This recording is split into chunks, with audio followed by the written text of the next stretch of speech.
Hey Merfolk fans, I'm Joe. Thanks very much for joining me today.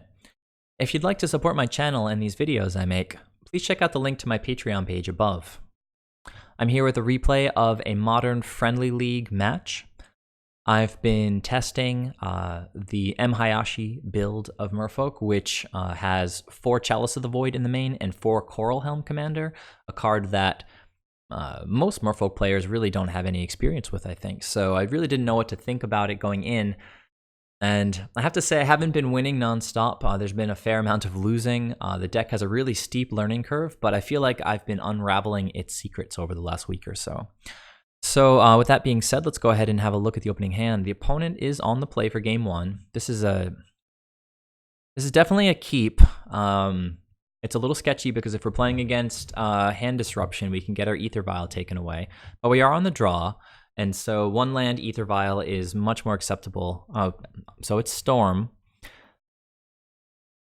I'll say right out of the gate that Storm has become a much better matchup, or not has become, but is a much better matchup with Chalice of the Void in the deck. Chalice on 1 does much more work against Storm than a lot of people give it credit for. Sort of theorizing. Well, they say Storm has so many, all their important cards are 2-drops, you know, like all their rituals and their mana reducing creatures and Monomorphos. These are all 2-drops. But they need to generate momentum on their Storm turns. And to do that, they have to cast all of these 1 CMC spells like Serum Visions, Opt, Sleight of Hand, Noxious Revival, Lightning Bolt. All of those spells add to their Storm count and sort of supplement all the 2-drops. So if you take out all of their 1-drops, like the Sleight of Hand sitting in this guy's graveyard right now, if you take out their ability to cast those spells, then their Storm turns are basically cut in half, if not more than that. All right, so here's a Baral, and we can see the value of the main deck Dismembers. Drew another land, which is excellent. I've drawn really well so far. Now, I can leave up Trickster, but really the plan, I think, here is to let the opponent try to go for something with Baral, and then respond with Dismember. If they remand it, we can, of course, just recast it. It'll cost us more life, but we'd rather the opponent kind of waste a card attempting to go off. So here's an Opt. Just going to let that resolve. We might as well see what the opponent did with his Scry. They put it on top, so they liked it. See, it taps Steam Vents, and they're just going to pass the turn. So I'm just going to use this opportunity on the opponent's end step to get rid of this guy. Okay, so no remand. Storm's board is clear, and that's how we like it. And let's see, this turn. Be nice to draw a card with Silvergill. If we draw into like a Faerie Conclave, we can play that this turn. Chalice of the Void always gets me really excited when I see it against Storm. So looks like they probably won't go off next turn, but we can Violin Trickster to sort of shut off a cost-reducing creature if they have another one. But it looks like they're just passing the turn, so let's see. Went ahead and played Harbinger. Now, he doesn't do a lot of work in this matchup, so just throw him down as a beater. As a body. Another land. I think we drew just lands, and we drew 4 lands and Chalice this game so far. So I really want to, let's see. Really want to get this Chalice down, and it resolved. So let's see if what I was saying pans out and the Storm opponent seems limited. With them off of Bolt, I feel comfortable vialing in the Master on my own turn. This is going to be 6, and then, let's see. We're going to vial in, or cast Merfolk Trickster next turn, which will make it 11 on board. If we draw another Lord, it's just game next turn. All right, so here's a Monomorphos. Looks like they're probably going to do whatever they can here. Let's go ahead and open up their graveyard. Okay, another Monomorphos. But they don't have a cost reducer, so they can't go that crazy. Here's a Ritual.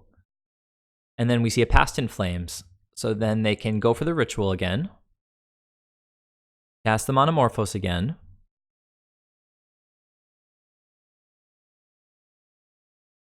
So this is let's see, the opponent just scooped.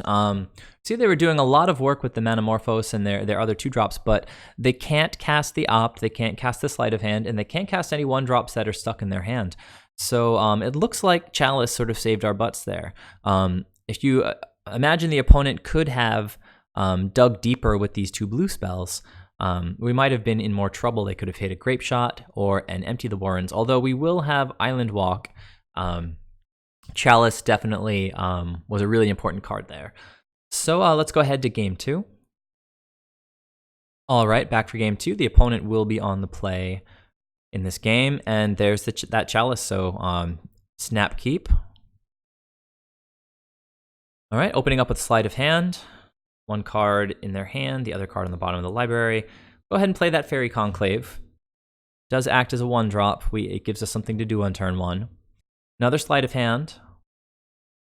And tap Steam Vents. All right, so let's see if this Chalice can do some work for us. All right. There's a land and a pass, so it looks like it's already starting to do something. Odds are they do have some kind of 1-drops in their hand. There's another Faerie Conclave that we can play, and let's see, with Trickster in hand, I think we just pass. This is one of those situations where we get to hold up Deprive and Trickster. So they played a Baral, and I believe I chose to Deprive this. Now, in hindsight, this is sort of a lesson that I've learned. Well, so I bounced my island. The lesson that I learned is that you typically want to let their cost-reducing creature resolve, and then cast sort of the money spell that they go for after that guy. Yes, it's hard for them to even get off the ground without Baral, so there's an argument to be made for countering that guy, but I think it's much better to sort of let them get to gifts and then counter gifts. So in the future, I'll be looking not to counter Baral. You have all these Dismembers in the deck and Echoing Truths to deal with these guys on top of Merfolk Tricksters. That Deprive should really be for something like Past in Flames or Gifts Ungiven. As it went, that guy got countered. Here, let's see, go for Coralhelm and try to level this guy up. He can be a pretty big threat on his own. So we see another Baral, and you see what I mean. Countering that guy might not have been the best decision since he's legendary and an extra copy in his hand would have just been sort of stranded there if I had let the first one resolve. All right, so it looks like the opponent's going to attempt to go off here. We do have Chalice on 1. So there's Serum Visions getting countered, but it does up the storm count. So here we are seeing Grape Shot, I think for 6. Go down to 14, and there's a Past in Flames. They have 1 card in hand left, but they do get to go through their graveyard, and this looks just about lethal. All right, so it looks like Xaxes. I'm not sure if they could have gone a little bit deeper, but it was Xaxes. Oh, they could have, nope, this guy has Summoning Sickness. If they left me at 1, we might have been able to dig ourselves out of that mess. But really, what cost me that game was not that Storm is like unbeatable. It was that I spent the Deprive countering Baral when I really should have saved it for Past in Flames. That would have just kept him from getting Grape Shot up anywhere near where it needed to get. All right, so going ahead to game 3. All right, back for game 3. I'm going to be on the play this time, which is exactly where I want to be. Unfortunately, this is a mulligan, but this is much, much better. I'm going to keep this. Unfortunately, one of the vials in my hand is going to be dead when this Chalice enters with X equals 1. But, I mean, it's pretty much the dream hand. You want to go land, AEther Vial, land, Chalice of the Void. And past that, all we want is gas. So that Lord stays on top. We're going to open up Mutavault into AEther Vial. Because we know we're casting the Chalice of the Void next turn. Opponent plays a tap Steam Vents. No action at all on turn 1, which is just going to make this Chalice of the Void that much better. All right, so the opponent kept a 1-land hand without any scry on turn 1. So they discarded a Wipe Away, which is in a split second kind of unsummon. Or Boomerang, I guess. Let's see, is it target permanent or non-land permanent? target permanent. So it's a split second boomerang. Faerie Conclave is gas. I'm happy to see that. So let's go ahead and activate Mutavault. If the opponent doesn't draw land, this is just going to be a very, very fast game. So I'm not quite sure why I didn't put in the Master there. I'm not really afraid of Lightning Bolt at this point, but hopefully it doesn't affect my clock too much. Oh, I guess what I was afraid of is if the opponent drew a second land and played Pyroclasm, because we saw that in game 2. No reason to risk the Lord when he could push some damage by vialing him in on end step, avoiding Pyroclasm for at least a turn. Now, Chalice of the Void here with AEther Vial down is a pretty amazing draw, but I need a 4th land. If I could put Chalice on 2, pretty much shuts down their whole deck, and I can just attack with my man lands for the rest of the game. But for now, we're just going to get in for 5. There's nothing else to do. Hope the opponent continues to whiff on lands. They drew a land, and there's that Pyroclasm. So, just left with our man lands. There's a Silvergill. We'll just bring him in right away. Draw a card. There's a Coralhelm. Activate Mutavault. Now, I think that is more efficient just to swing with Mutavault and use AEther Vial to bring in the Coralhelm next turn. There's a Monomorphos. All right, goes for blue and red. There's a Ritual. Another Ritual.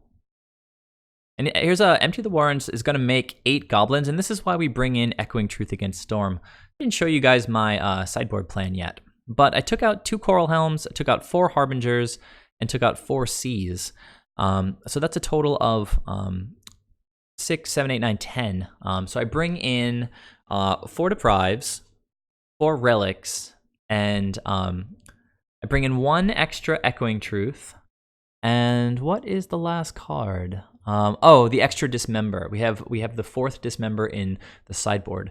So I bring in 4 Deprives, 4 Relics, a 2nd Echoing Truth. We don't really need 3 since we've got the 4 Dismembers. Echoing Truth is basically only for Empty the Warrens. They don't have a lot of Empty the Warrens, so we don't need a lot of Echoing Truths. 2 seems to be a perfect amount in my view. Another Chalice is pretty poor. With the opponent tapped out, I'm just going to get rid of all these goblins, vial in the Coralhelm Commander, level him up, swing for 2.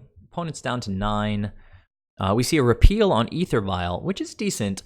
It's important to note that repeal doesn't work on Chalice on 1 because Chalice's CMC when it's on the board is 0.